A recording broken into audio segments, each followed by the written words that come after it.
Hello everyone, I want to welcome you to the May Skill Builder. I am Rich Higgison, I'm the training director here, and I'm really excited to tell you who we've got here. We've got Roland Mohler. He is going to be talking to us about care and feeding of our blades and bits, but beyond that he's also going to be talking about how to assure you get the best cut from your blades and bits, so that you make sure that if you've ever had burning or chatter or any of those or tear out problems, he's going to give us some information on what that means and how to eliminate that, and perhaps how to extend the life of our tools. So, without any further ado, turn it over to you.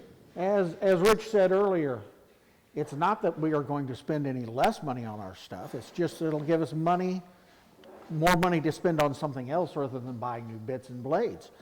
I work full time in a field where I take and make parts for antique Chevy pickup trucks, particularly the wooden beds. So I work with wood all day, every day. And I work with mainly two types of wood when I do that. Southern yellow pine and red oak. And one of the things that we get with southern yellow pine is lots of pitch and lots of resin. And it gets all over our blades. And then if I take it over and start using a red oak on the same blade, guess what? I get burned. It's just the nature of the whole beast of what I do. So I'm used to 2 and 3 times a week taking my table saw blade and just taking it off and going cleaning it up. I'll spend 6 hours ripping southern yellow pine. It's gonna pitch up your blade. There's just no two ways around it. There are several different areas I'm going to cover: chatter, tear out, burn. If we have grooves in our wood or raising where there's chips in the blade, how to take care of it. What affects burning, in part, why we get these different problems. Part of it being the type of the wood, and then we'll talk over about how to clean our bits and go from there. Chatter, y'all know what I mean when I'm talking about chatter. You get an uneven cut. And there's multiple things that cause a chatter. One is we don't have a solid, steady surface. If we're using the table saw, we haven't planed the wood first enough to get it steady. We're getting things rocking. It can cause chatter, which is an uneven cut in our wood, particularly if we have uneven boards that aren't smooth, level and stuff. We can get kickback. I don't know if you've ever been hit by a board on kickback. I've been hit here in the rib cage. If it hits you in the gut, it can seriously injure you. I mentioned earlier that I am a retired paramedic, and a blow to the gut, here you got the liver, here you got the spleen. And either one of those can be life-threatening bleeds. So you don't want to be hit by a kickback to either one of those. I'm going to go off into a quick tangent that is one of my pet peeves. We need to be wearing hearing protection anytime we're around any tool that makes noise. If it's loud enough that when I come up to you and if I'm 3 foot away from you and I have to talk to you, if I have to raise my voice for you to hear me, it's loud enough that you need hearing protection. You're going to get hearing damage. Wear hearing protection. Studies have shown that those that do not wear hearing protection are who get major hearing damage are 3 times as likely as those who are blind commit suicide. Pet peeve of mine. We have to do our hearing protection. It's really good. It causes severe depression. They've also correlated hearing loss to likelihood of dementia. Yes, has to do with the fact that part of what keeps us in communication and using our brain is the ability to hear somebody talk. And if we can't hear them talk, why bother keeping the brain active? So it's very important. Chatter, it's either something unstable in the machine or the wood. If you're using, here's a 1/2 inch round bit. roundover bit, or half-inch cove bit, but there's a half-inch shake. I want to just kind of quick pass them around. There's several things I'm going to pass around. And the other is quarter-inch shank. They're both spinning about 18,000 RPM. Okay? If there's anything out of balance, or you hit it just wrong, which one's going to have the most chatter? Of course the quarter-inch bit's going to flex more than the half-inch bit. So if you have a choice at all on the bit we're talking about, go with the half-inch shank. It'll give you a stabler, more solid. Make sure when you're using a router table, make sure that it's solidly mounted in there. Sometimes they'll get the little out and they'll start rocking just a little bit. That's going to cause you problems. Make sure everything's stable and solid. There's blade thickness that also affects it. A standard table saw blade is 1/8 of an inch. A lot of people say, oh, I want a thin curve. So when I rip my wood, that I lose less wood. What happens is, because there's less metal in here, when it cuts through the wood, it heats up the blade proportionally more, and you'll get more burn, and then you're going to have to spend the time to sand out the burn. It's not worth it. Besides that, a thinner blade will flex more. 1/8-inch blade versus a 3/32 blade, you'll have more flex in the 3/32 blade. You want that thickness. And actually it showed that, yeah, you're cutting more material, more heat is actually produced, but the thickness of the blade will compensate for it, and it'll dissipate the heat better. You want a good blade. If you're only a weekend warrior who only does 5 or 6 cuts a weekend, then probably good. But if you start doing anything that could possibly be production, that's what you want, the heavier blade. It may be more expensive, but it does work better.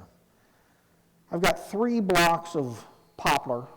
One of my jobs is, on the old Chevy trucks, there was a block that separated the frame from the frame of the bed, and then they drill a hole through it, and that's where it mounts the bed to the frame. And I was making some of these yesterday, and I thought I'd show some principles of what happened.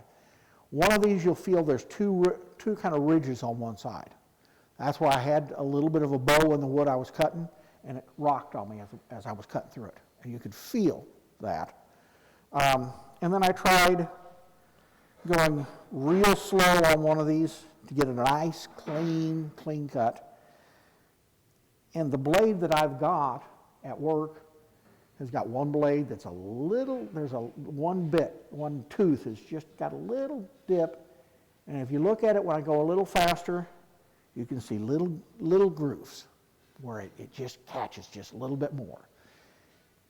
Those are things you can look at. But then on the other side of these, I just did a fast cut.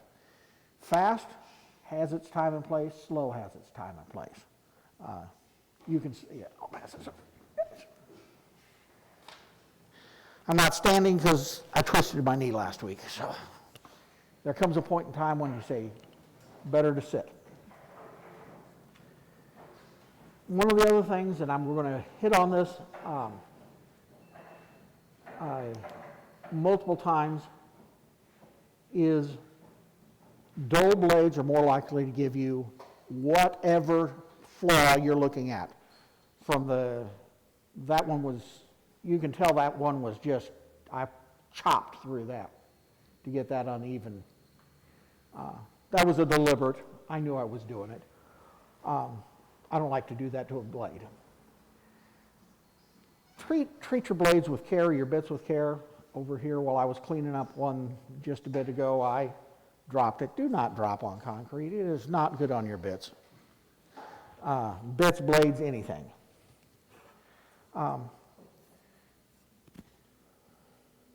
Also, one of the things that affects it, and it affects tear out and multiple other things, is direction of the grain.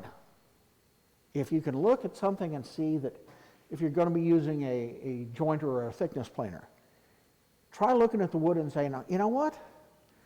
I've got, this one's pretty straight on that part. But if you can see that there's where you're going to have tear out, where that blade's going to turn against you, turn it around the other way so it'll not give you a tear out.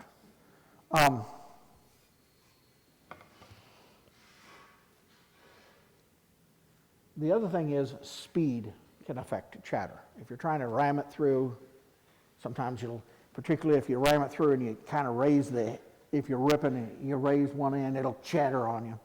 That's going to give you an uneven, not smooth cut. The next area I'm going to go into really is tear out. Number one cause of tear out is dull. Number two is grain direction again. When you get into some multi-figured wood, you got knots and stuff coming in and it's creating.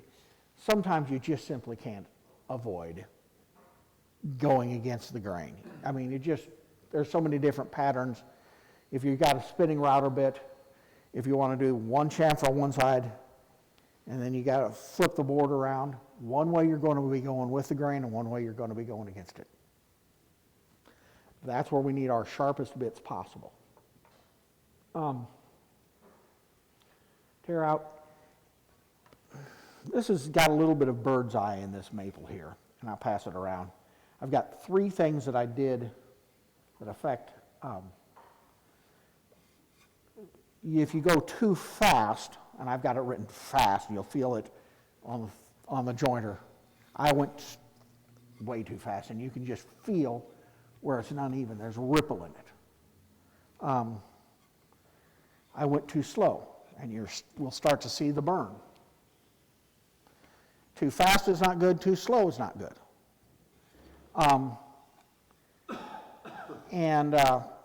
Then I found out, I heard of one class we had here on a general meeting night. Somebody mentioned using isopropyl rubbing alcohol on grained wood. Mix it so this is 70% pure. Mix it so it's 50% pure. You can get 90% pure and 70% of your most too common. Mix it so it's 50% with distilled water. Put it on your wood, your real figured wood, let it soak in, maybe put a little bit more on, and then run it through your planer, and you won't have tear out on your bird's eye maple. That is, I didn't believe it until I did it myself, and then it's like, oh, wow, this is cool. It really makes a huge difference on your bird's eye maple. I made some flag boxes for a friend of mine out of bird's eye maple.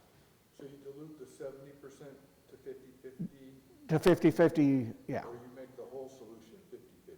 You dilute the 70% so that your percentage is 50%. Okay. So if it's 70%, you only add a little bit of water. If it's 90%, you add more water. Slow, fast, and then isopropyl is what I've done on this.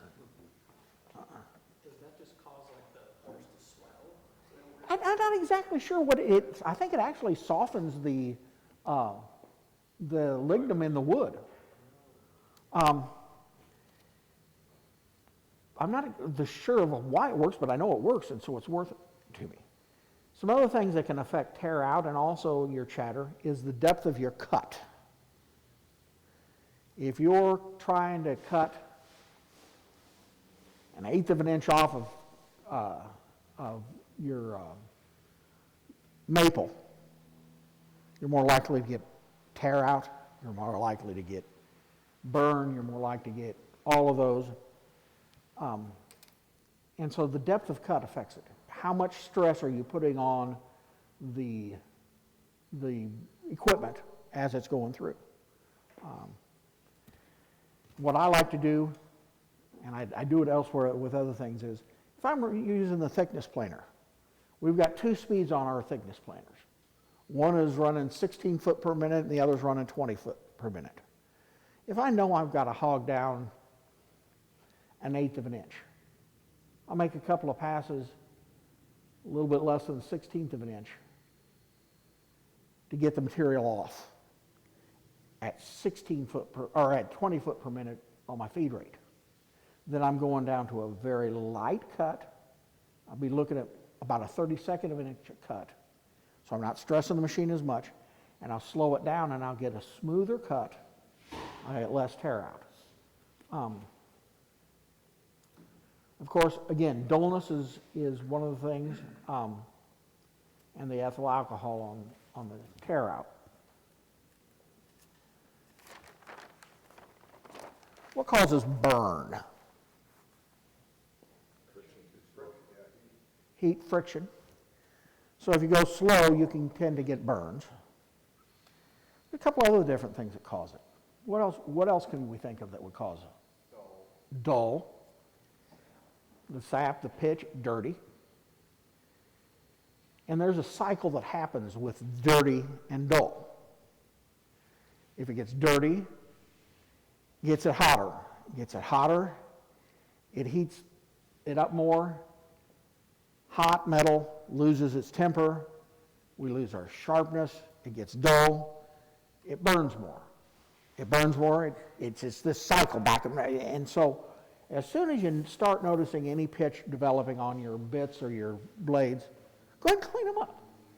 It'll make your blades last longer. It'll actually make your time production faster. You start getting a little bit of burn like that,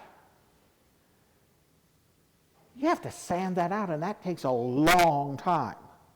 And if you did a unusual OG or something like that with a router bit, try to get that burn out of your wood.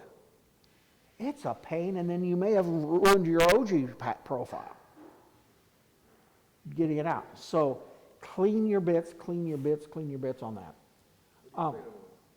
We're going to work to that one.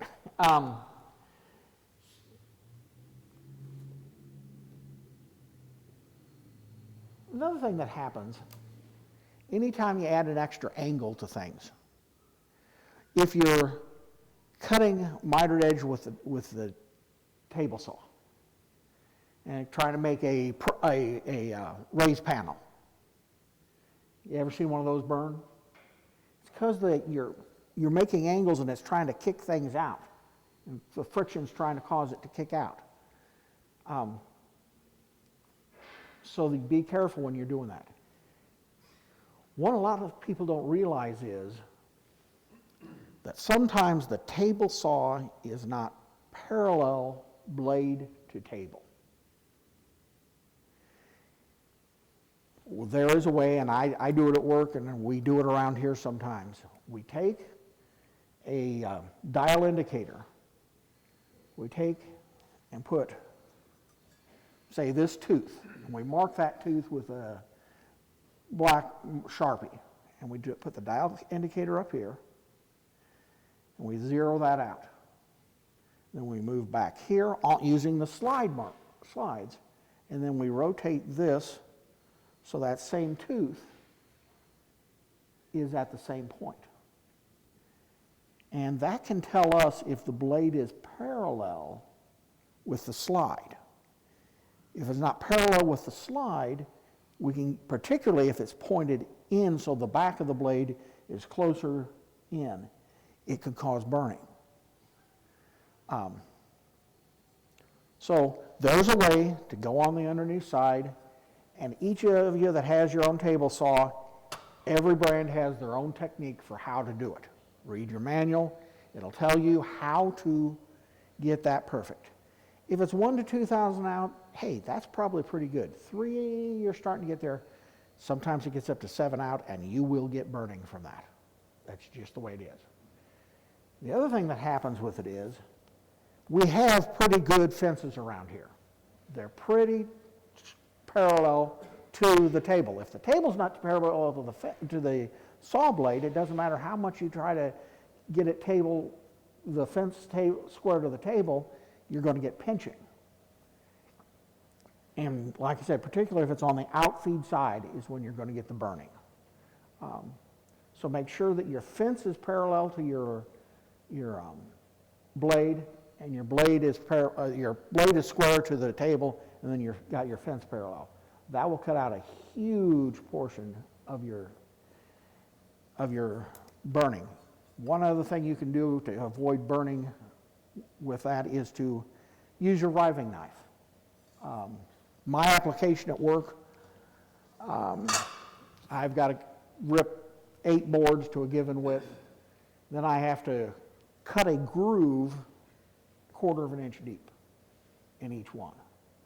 And so at work, I'm back and forth between doing those, and I a lot of times run without a riving knife. It really isn't the safest thing to do. I know it isn't. But the most important thing from our quality point of view, if our wood starts coming back in, if we have a little bit of warpage that you release when you cut the wood, it can warp back in on itself. It's going to cause pressure on your blade. It's going to start pinching the blade, and that's when you're going to start getting burning from that.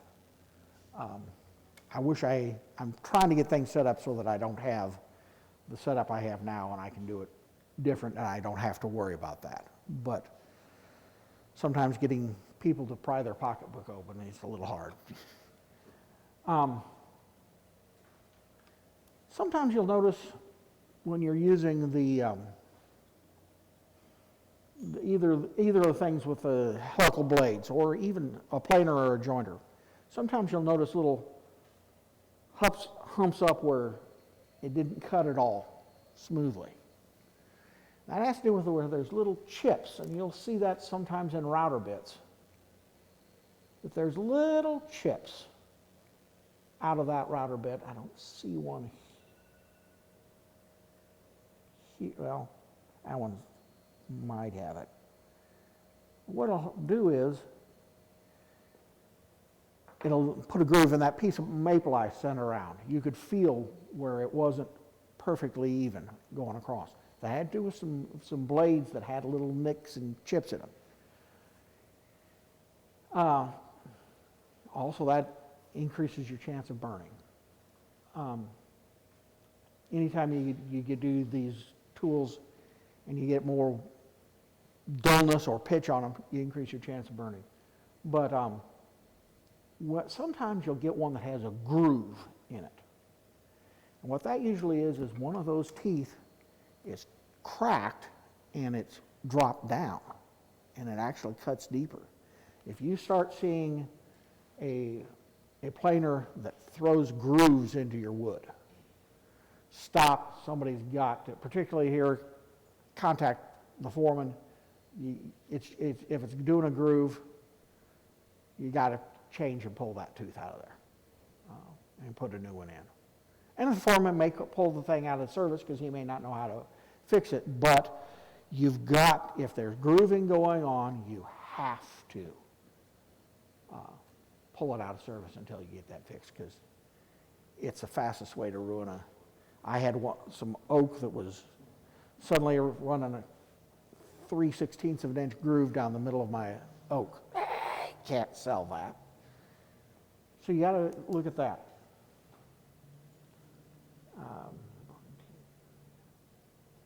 Sometimes you'll get a warped blade. Try to watch your blades as they spin down. If they're starting to give you a warp, that'll give you either the uneven cut this way where the blade, one blade cuts deeper than the other one, or it'll give you it won't give you as smooth of a cut, and you're getting closer to something giving out. When you start getting warps, some tool is going to give out.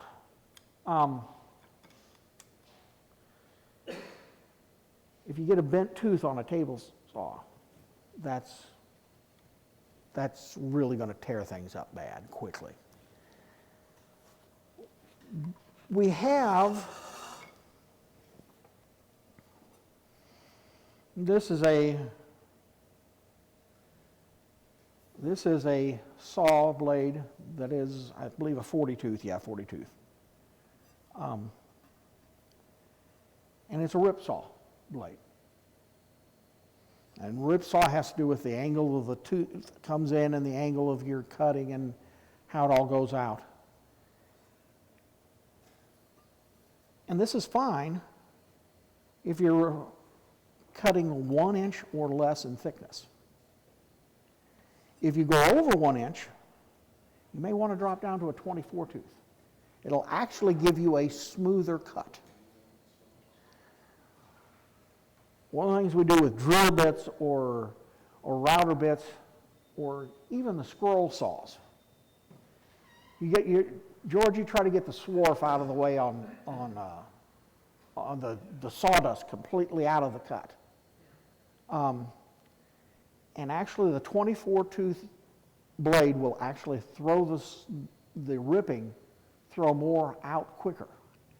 And that's where you get a lot of burning, is if you're trying to cut too thick of wood with too many fine teeth. It's not getting the material out fast enough that packs in tighter, and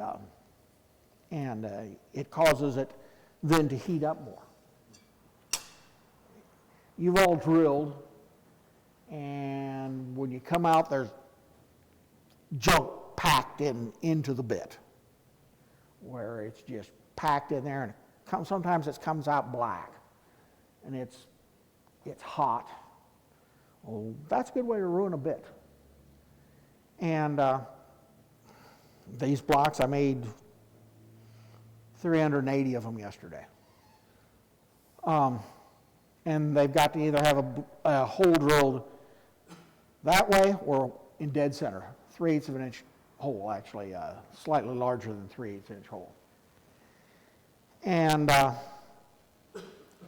if you try to force that bit in there, you're going to tear something up. Sometimes if you try to force it too hard, you may even make the drill press stop. There's just a couple of V-belts up there, and you make it stop, you're going to burn up V-belts, you're going to cause problems. So what we do instead is a couple of different things you can do. When you're drilling, drill down, back up, down, back up, down, back up. George, on the scroll saws, one thing they do to get rid of the dust is they got a little blower blowing at it, right? Yeah. Blows the dust out of the way.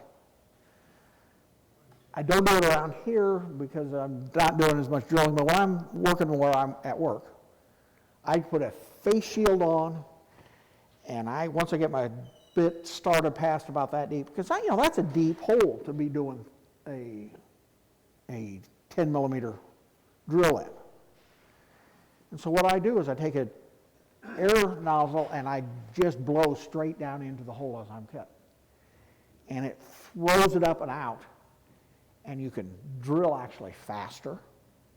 Your bit doesn't get hot. I've done it literally yesterday just to test. Did it, shut it off, reached up, touched the bit. And it wasn't even hot to the touch. After I just drilled 75 holes in a row, just going at it, and the bit wasn't hot to the touch. So, blowing a little air to knock that out. I learned that trick when I was actually, before I became a paramedic, went to trade school in musical instrument repair and toured several of the musical instrument factories, and there's a company, Fox Bassoon, makes a bassoon. And in a bassoon, they have a 32-inch long piece that has to be drilled, deep drill. And they have another that's 18-inch long that has to have a shorter hole drilled in it, but it's a smaller diameter. And literally they were trying to figure out how to drill those holes faster than using a hand drill to drill them. And what they found was they got a rifle boring machine from the military. And the rifle boring machine forced oil into it to force the chips out. But they took it and instead made it so it was a hollow bit and blew air into the base of the hole to blow the chips out.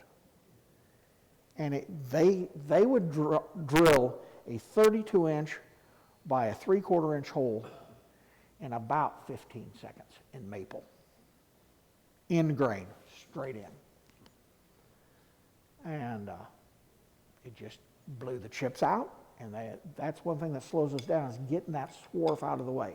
If you're sanding, they're showing using the suction to draw, a vacuum system to draw this, you can cut faster. If you're drilling and you're just drilling, you have to slow down. If you're pushing too fast and too hard and not letting the blade do its job, it won't clear, it'll burn things on you. I'm going to show you what I do with these. This is a router bit. I'll pass these two around. Took me 5 minutes to clean one, and they were matched pairs. So I mean, it's just, it doesn't take long to clean your router bits. Oh, I forgot to grab one thing. I'll be right back. Need an Allen wrench.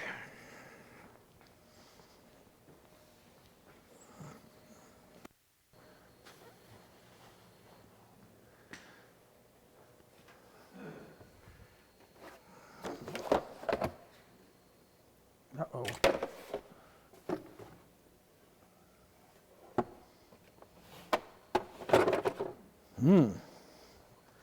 The Allen wrench I need for that is, yeah. It's supposed to be in one of the boxes over there. It's not. Yeah, that'll do it.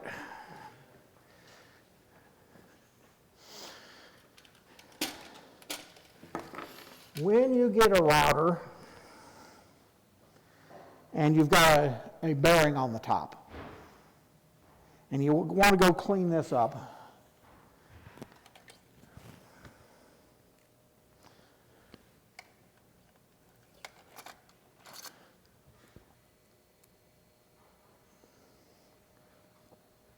take that router bit off. I know they claim these are sealed bearings and it doesn't matter. It does. What I use for cleaning is just some good old-fashioned wax stripper. Floor wax stripper. Mix it according to directions. I mix it the concentration that they suggest for when you're doing a heavy stripping of wax, heavy buildup. Take the bearing off. That stuff will penetrate the seals in this, and the next time somebody uses it, within about a minute, that bearing's going to shoot the crud. So just pull it off. Sit it in there and just soak. Let it soak for a minute or two. And while you're doing that, you can take this bearing,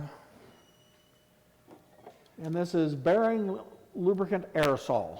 It's available Woodcraft. Just put a little bit on there. Sometimes you'll get a little buildup of burn on the bearing edge itself. Try to clean it up with, find a way to hold it in a vise or something, and lightly with a brass brush, knock that buildup off. You want to use brass on this because you're also going to use it elsewhere.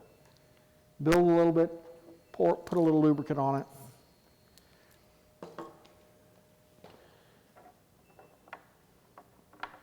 And then come up here to your bit that's been soaking. Now, one of the things that they used to use a lot, and I've seen used a lot, and it works, is Easy Off oven cleaner. Problem with using Easy Off is it is sodium hydroxide, lye. You start spraying lye around, it's in the air, and you're sucking that stuff into your lungs. This stuff, I mean, I don't want to breathe it heavy and hard all the time, but it's not going to get your lungs as fast. Now, try to...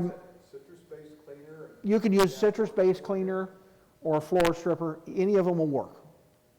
Mix it as according to the directions. And when I do this, you have your cutter face and your body face. Your body, the It's that front edge between the cutter and the body that is your cutting edge. I try to avoid going backwards on that with metal. I try to not go there. Once I've cleaned the stuff up, and that's about all it takes to clean a typical bit.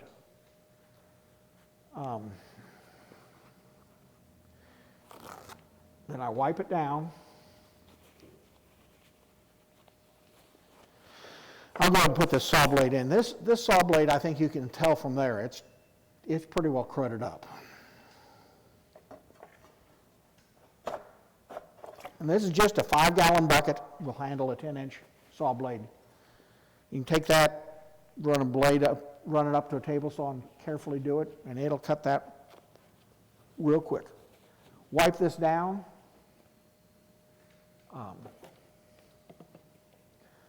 I'm going to go ahead and use it. Usually I do this at a sink, and I wipe it down, rinse it off pretty good. But wipe it down. One of the things that you've done with this, usually there's a little bit of oil left on any steel cutting edge or anything. We've just pulled all that oil off. As soon as we pull that oil off, then it's usually about the time we're finished with the project that we go, oh yeah, I need to clean this bit.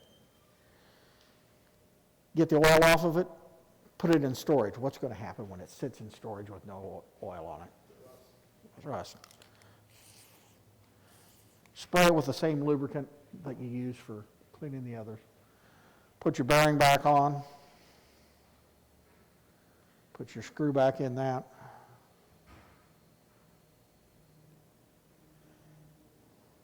I've never seen that lubricant here. Do we have any? That was one that I was doing all the cleaning of bits for a while, and that's one I got for that. That is Guild. Yeah, that one is Guild. Problem is, some people don't, little judicious use. We don't need to be spraying it everywhere, and it's not cheap. But the other thing I do with these, this is available at Woodcraft. It's little diamond embedded sharpening stone. It's got 300 grit on one side, 600 grit on the other, going so that you're not dragging across the blade. I usually try to keep it level on the bit. There's a flat plane right there. Try to keep it level on the bit.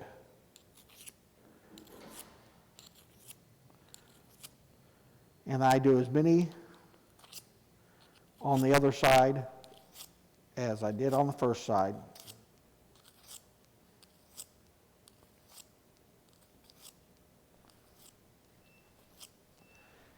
And I flip it over to the 600 grit.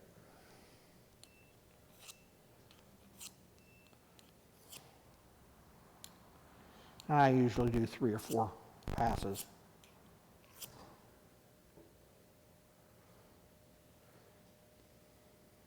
Touch it up again with, and then I wipe it down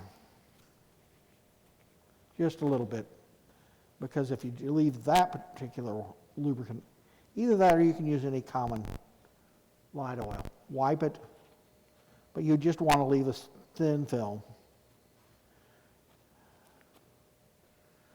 Put your your bearing back on, and it's ready to use.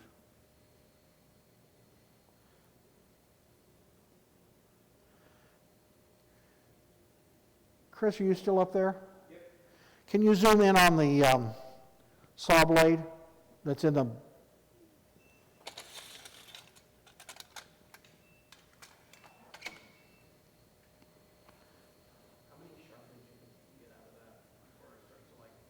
Yeah. Remember use the mics, please, or repeat yeah. the question.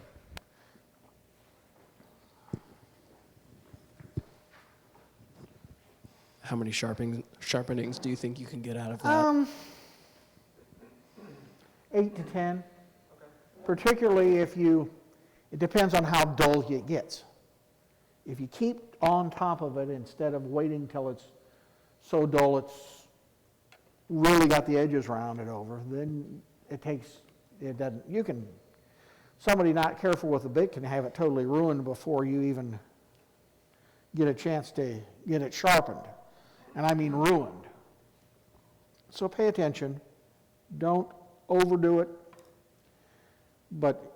And we can take these and some bits can be sharpened. I don't know if you can see it from there, but I just shook that and there's this wax stripper is just, it's turned black. Yeah, that just turned black in there. That's how fast it stripped that stuff off.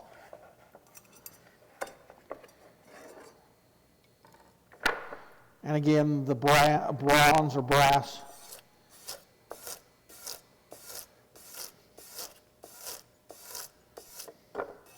This one was pretty bad.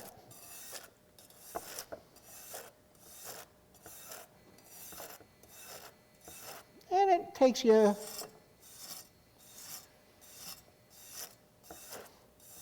it takes about 5 to 10, maybe 15 strokes, depending on how bad it was.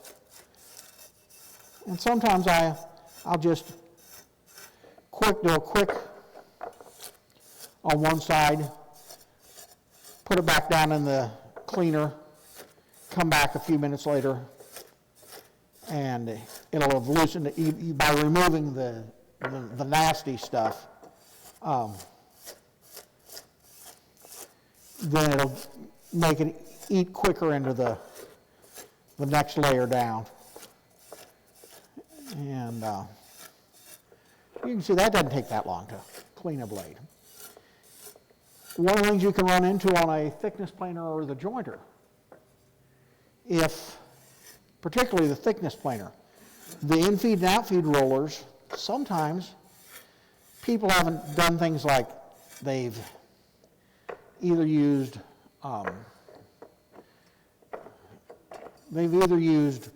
pine through there, or any of the softwoods. Those will leave pitch behind like you wouldn't believe. Or they've gone to Metro Hardwood and picked up a piece of wood from Metro, and Metro has these labels they put on their wood that are paper labels that are sticky. And they don't take them off before they run it through there, and it comes off into the infeed table and wraps itself onto the infeed table, or infeed roller. And then you have to try and get it off there. Again, anytime you work around these power tools, particularly if you're going to put your arm underneath that thickness planer head, unplug the stupid thing. It will. These are carnivorous animals. They will eat your arm. They will eat anything. And if you'll do that and go in there and use some of this, we have some of this cleaner usually in here in the sink. It's where it used to be before we came here. You may have to spray that down and get cleaning up on the head itself is kind of hard to do with the helical heads, but you can clean the rollers, and sometimes you'll find like it won't feed right as you're trying to feed it in. And that's usually an indication that there's some sort of trash on the infeed or outfeed rollers. And if you'll just take some time to clean those up and do that, it'll be safer and faster. It won't try and kick back on you as much. And that's how you can do it. Anytime you do any of this, either the isopropyl or the wax remover or any of that, on any of the tools. I forgot to bring it out here with the Johnson's paste wax. We have it, or any other paste wax. We have it in the cabinet in there. That works on the tools. And those beds, the wood is supposed to slide across those, not to be shoved across, slide across. Take and wax it down.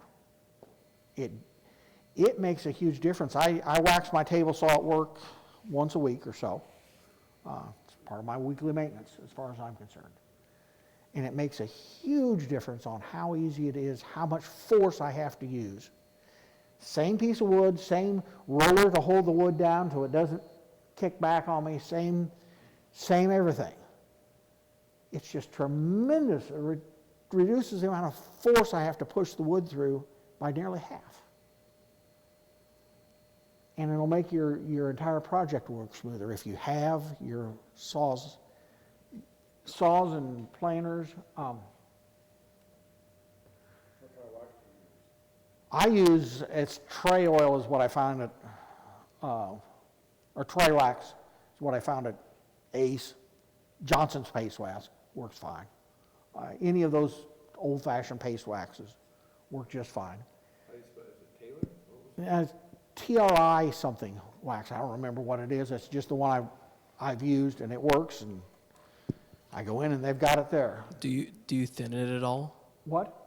Thin the wax? Do you No, thin I it don't at thin the wax at all. Just wipe it on fast and wait a little while and wipe it off. I could have made a handout to hand to you on drill bit speeds, router bit speeds. Got to think about it. A router bit in this size is spinning at 24 to 30,000 RPM. That's moving.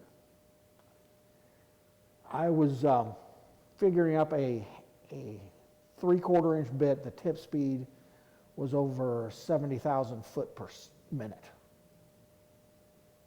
Okay? That's flat moving. That's just flat moving. And that's why you have to keep track of what your bit size is. The routers, where'd my big bits go? The monster bits, those up there. Yeah, just hold, yeah, everybody can see them. Those big bits, you all hand them around. If you set that router to try and spin that bit at 24,000 RPMs, it's going to strain it. It's going to strain your router, it's going to strain your bit. And if you try cutting wood at that RPM, that speed with that, if it was at 24,000 RPM, the speed was over 120,000 foot per minute. Something's got to tear up. And I could give you a chart, but I know what happens when people hand me a chart. It gets filed away and I don't. We have the charts right here. They're in here. Just look them up. They're real easy. Your drill bit speed, you just look up drill bit speed. And it'll give you diameter based on what kind of product you're cutting into. If you're cutting steel, if you're cutting aluminum, you're cutting brass, you're cutting hardwood, you're cutting softwoods. It'll take the RPM based on what you're drilling into and what type of bit. You can go by Forstner bit, you can go by Brad point bit, you can go by twist bit. And you will get a faster cut. The actual speed at which you can cut is faster, and the speed and the quality of the finish is. And I don't know about you, but I've broke off a few bits in the middle of a hole. And there's a look of terror on anybody's face who's had to try to get those bits out. Use the bits as, don't force them. Use the RPM that they're suggested, and it should there's just a feel you get as it's cutting right. If you're using on steel or metals, use the lubricants, use the cutting oil. It makes it go so much quicker. You get your bits to last. And they've also got the same tables for router bits. Each router has their own numbering system for what the variable speeds router has their own numbering system for what RPM is based on. I've got one router that has A through G, and one router that has 1 through 7. And actually, on one of them, the 1 is the slow, on the other one, the A is the fastest. So find out from looking at your manual what the RPMs are, and then get one of those feed charts, the speed charts. It makes all the difference in the world. The quality of your cut. Now, our router tables, if you go over there and look at them, there's little marks that tells you how much it is. An entire revolution is 1/32 of an inch, I believe, in height. When you're raising it up, it's 1/32 of an inch on an entire revolution. No, it's 1/16. I don't remember either. A quarter of it is a 64th of an inch.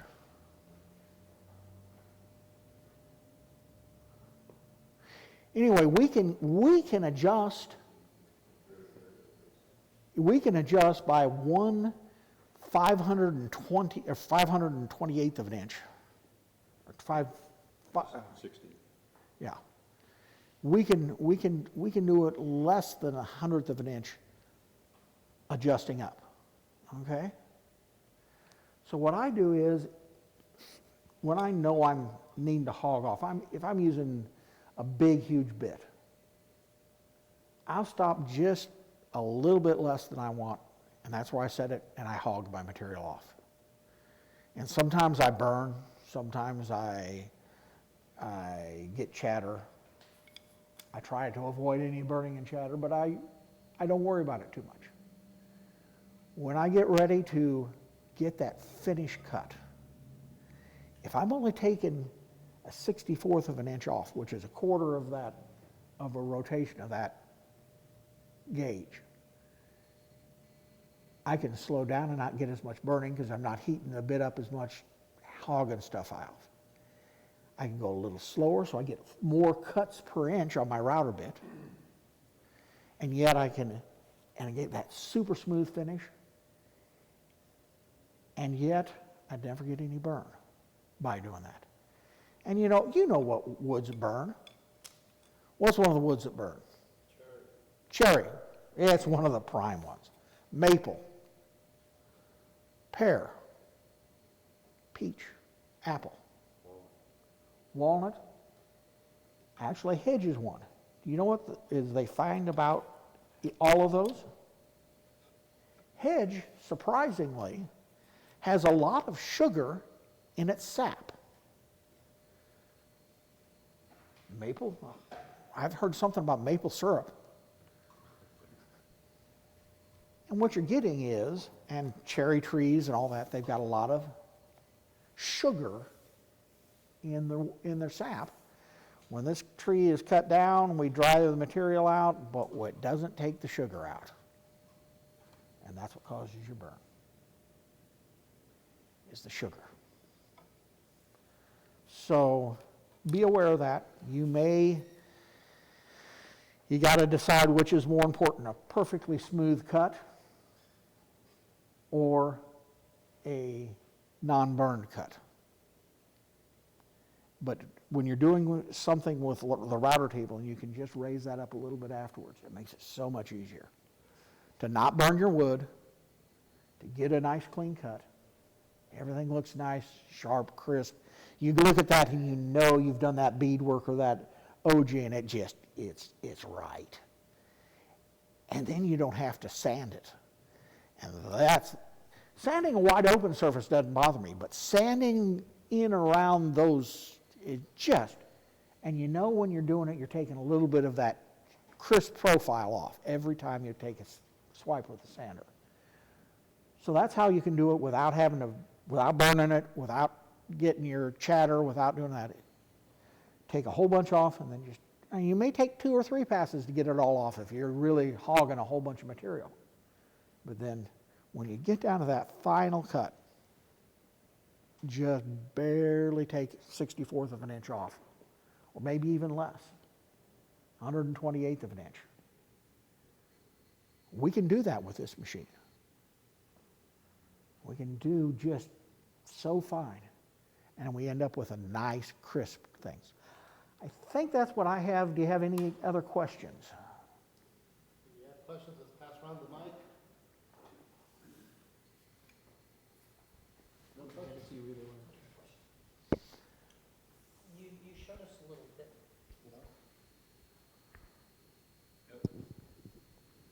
You showed us sharpening the bit up there, and I'm wondering, do you also carry similar practice over to your blades at all? Can you talk Blades- about that? Blades, it's just so much, it's so much, he asked, what do we, the difference between sharpening a router bit and sharpening the blade itself on a saw blade. When you sharpen a saw blade, this is a 40. Sometimes you get an 80 bit or 120 tooth bit. And when you start sharpening every single one of them, because that's what you need to do, because you want them to be uniform in size as they go around. It's just better, they do a better job just by going to the professionals and having them. Send it to Forrest. Yeah, just, If you couldn't hear that, he said send it to Forrest. Send it to Forrest Woodworker. yeah, there's Forrest, there's a couple of places locally that can do it too, that do a decent job. Oh, really? Yeah. You know, if you get one of these weird super OG bits, it's one thing to try and sharpen a straight bit like this. When you get into those, Superior Grinding is a place that I use locally. And they give me a good blade. One of the things I would also suggest, you've got spiral cut and you've got straight cut router bits. This one's going to give you more tear out, more chatter. I also at work, I have a compression cut bit where it cuts, and it cuts in on itself.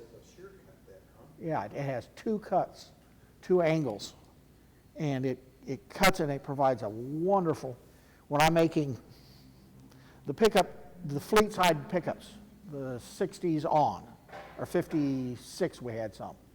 The fleet side where they had where the wood, or where the wheel well was. When you cut that, I use a router. I just take an old-fashioned saber saw, cut it out, the pattern that's supposed to be, and then I've got a pre-cut, I use a flush cut bit, and that's how I do those. With the compression bit, it does so much better than these flat, straight bits. It's just, when you get making those curves, trying to cut a curve with a flush cut bit, it's just so much better. No tear out, no. It's worth it. Mike? I have a question regarding drill bits, okay? Microphone, please. Okay. No, I have a question regarding drill bits. And the thing is it worth sharpening them, or you just throw them away and buy a new one? I mean, if the price is, you know. It depends as far as I'm concerned. I've tried Drill Doctor and other things, and The home ones, no, but you start getting up into these 1-inch drill bits. A 1-inch twist drill bit can cost you $30-40 just for the one bit. Yeah, it costs you $6 to get it sharpened. Okay, I'll go do that. But when you're talking a 16-inch or a 32nd-inch bit, it's just not worth it. I'm more likely to break it than I am to sharpen it. And trying to keep that perfect angle on there, my eyes aren't that good anymore. It's just not worth it. so Superior do those? A Superior does drill bit. I noticed we have a Drill Doctor on top of the cabinet over there, and I don't know if it's been used or is worn out, you know? I've never used it. We got a question behind you. Superior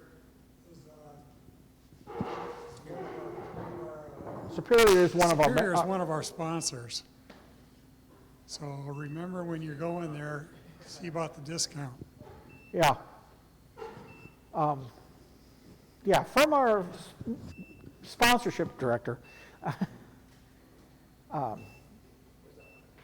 So you said the trade-off is maybe, I don't know, 3/4 of an inch or a 1/2 inch, I'd say 1/2 inch, depending on, the price of the okay, yeah. Are we talking Harbor Freight high-speed steel, or are we talking our carbide bit from, from a, Are there particular patterns that are like on router bits that are more prone to like getting pitch on them, or, is the shape wise? anytime you have one that they can go that way. But the more OG doohickeys you got, little shapes. One thing I like to do, and I didn't mention earlier, you'll notice these two have, I don't know if you can see it, these two have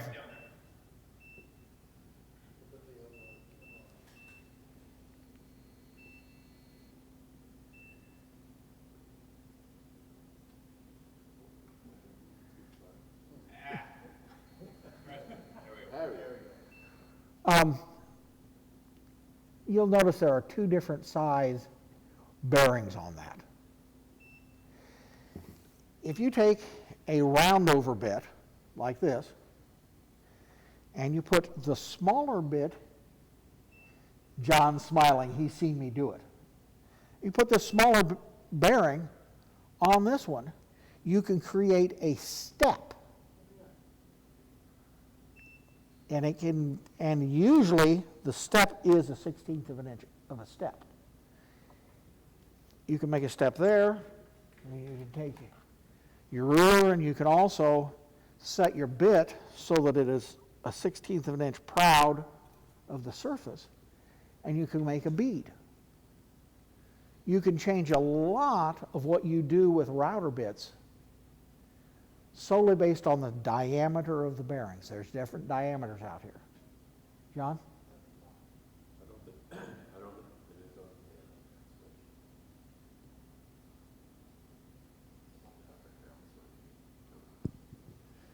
I don't think it would surprise anybody that if you go to the cabinet and snag a router bit with a bearing, chances are about 1 in 3 that that bearing's going to be seized. Have you had any luck, Roland, trying to repair those? Because their replacement bearings are non-existent in, okay, buy your own router bits. That's the solution to a lot of these, to a lot of the issues as far as usability of the router bits. But no, you can try and change. You can buy bearings. I wish, I'm not the one who makes the decisions on this, but I wish we had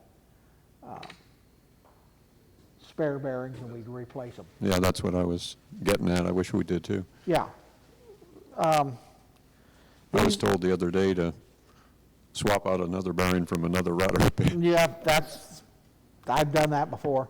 And yeah, anytime I pick one of them up, sometimes they're frozen. This one feels pretty good. Sometimes just putting there is some oil, a sewing machine oil or something back there in the cabinet, and it'll help. It'll help some. But what's one of the first things I do is I pick it up and I carefully spin it. If it feels free, it's probably good. If it doesn't, I try either lubricating it, and if that doesn't do it, it's going to go, and you can feel it. It's a grind bearing feel that you just know that bearing's, and you can try and work it, but I'll guarantee you, in about 5 minutes of using a router bit, something's going to go flying at 20,000 RPM and go flying through the air. And so, it's called shrapnel. It's called the bearings. Bearings are not designed to not have the one bearing go and they just come apart at 20,000 RPM, not completely enclosed in a raceway. They just go flying. So if it feels gritty and grindy to you, we got to figure something else out. And we do need to have a better selection of bearings. There's 2 or 3 pretty much standard sized bearings that are all. Doesn't matter which router set you're talking about. There's 2 or 3 that are the main ones. Any other questions?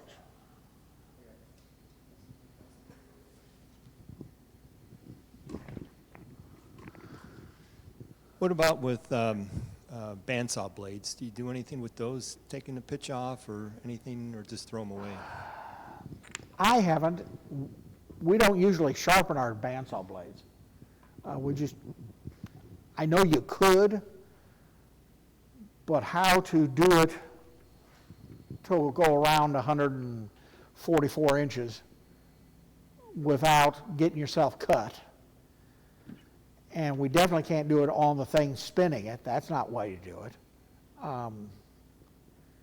I know in the commercial, like bandsaw sawmills, they come with a lubricator that puts soapy water on it, and it has some of them even have little brushes that rub up against the blade just to wipe the pitch off. Of course, they're dealing with wet wood. I mean, it's gonna be pitch. I mean, when you're cutting sappy cherry, which I was cutting this last week, it's going to have the pitch on it, and it's going to gum up your blade. That's just all there is to it. Now, bandsaw, not the ones we have around here. I don't know of any way to do it without getting yourself cut, and that's not worth it. Talk to Don Frank. He has a bandsaw mill, and he has developed a sharpener for the very fact that it's amazing. You can sharpen that thing in about 3 minutes, and it makes a huge difference. Yeah. With his shop. Yeah, the reason I asked, I have a bandsaw at home in my shop, and I actually spent the money for a carbide tip bandsaw blade. Yeah. And, I'd like to do some maintenance on it and make it last a while, since it's probably 3-4 times the price of a Yeah, standard steel one.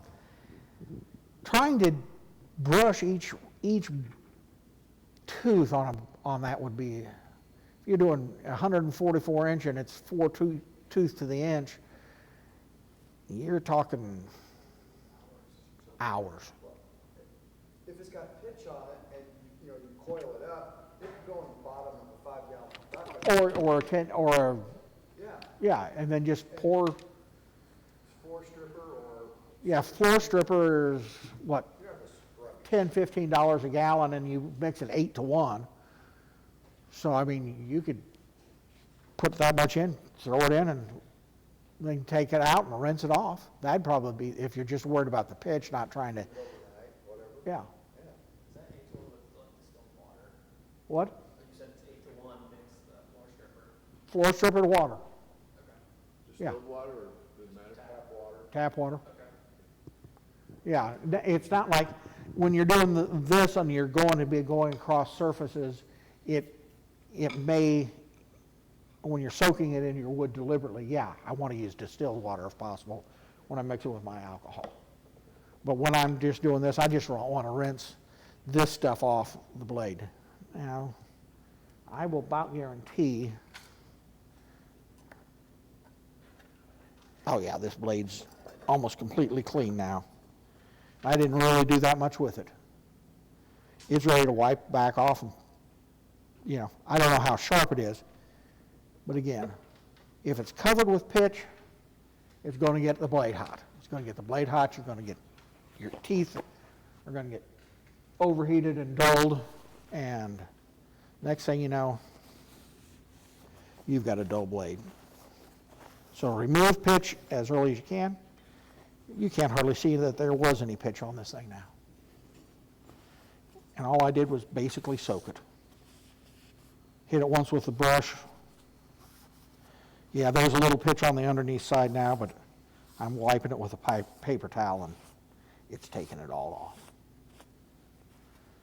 Those tools and the gallon floor stripper are under the kitchen. Yeah, and I'm going to have this one here. I don't have usually I carry a Sharpie marker on me.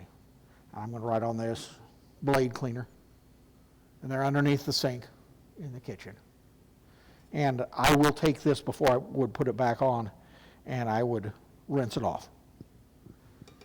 And Even with the floor stripper in that aerosol bottle, as Roland said before, I always take the sprayer off and pour some in.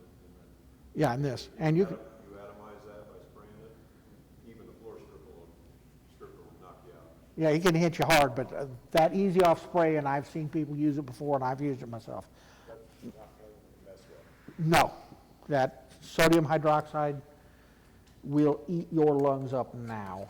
How does stuff like Simple Green do? Simple Green, I haven't used it. I have used the orange stuff, and it seems to work okay, but not as good as this flat stripper. Yeah, they work. You said you're gonna rinse that off. What are you gonna rinse it off with? Just tap water, take it into the sink, rinse it off both sides, dry it down. Because this, if it was going straight back onto the, and I was going to use it immediately on the table saw, yeah, I would just not worry about it. But when I have no idea where this is going to, how soon it's going to be used, I'll go ahead and wipe it down with some sort of lubricant. So yes, your first cut on your wood after that, it may leave a little bit of oil stain, but whoopee. That's what sandpaper's for. Any other questions? Yeah. Easiest way to look up is look up your online, look up your speeds. And it does make all the. And thank you all for coming out.